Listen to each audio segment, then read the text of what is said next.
સમાચાર રાજકોટ મહાનગરપાલિકાના બજેટને લઈને પ્રાપ્ત થઈ રહ્યા છે। મહાનગરપાલિકાના ડ્રાફ્ટ બજેટ પર આજે સ્ટેન્ડિંગ કમિટીએ ચર્ચા કરી। કમિટીના ચેરમેન જયમીન ઠાકરે અધિકારીઓ અને સભ્યો સાથે ચર્ચા કરી। જયમીન ઠાકરે કહ્યું કે રાજકોટનું પોતાનું બજેટ આપણું બજેટ સમજી સુધારો કરવાના નિર્ણયો લેવાશે। પાલિકા કમિશનરે સૂચવેલા ટેક્સ વધારાને લઈને પણ નિર્ણય લેવામાં આવશે। તમામ મુદ્દે ચર્ચા બાદ રાજકોટની જનતા માટે જે સારું હશે એ રીતે સુધારા સાથે બજેટ રાખવામાં આવશે। બીજી તરફ વડોદરા મહાનગરપાલિકાની સ્ટેન્ડિંગ કમિટીની બેઠકમાં સુધારા વધારા સાથેનું 6219 કરોડનું બજેટ મંજૂર થયું। પાલિકા કમિશનરે સફાઈ વેરામાં સૂચવેલો 50 કરોડનો વધારો રદ કરાયો।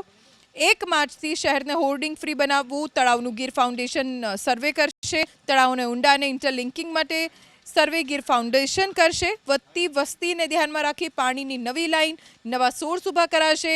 દેણા તળાવે નવું તળાવ ઊભું કરી પ્રાણી સંગ્રહાલય બનાવાશે। દિવ્યાંગોને વિનામૂલ્યે અતિથિ ગૃહ આપવામાં આવશે। આવાસ યોજનાની બંધ દુકાનો ભાડે આપશે। આવા અનેક નિર્ણય લેવામાં આવ્યા।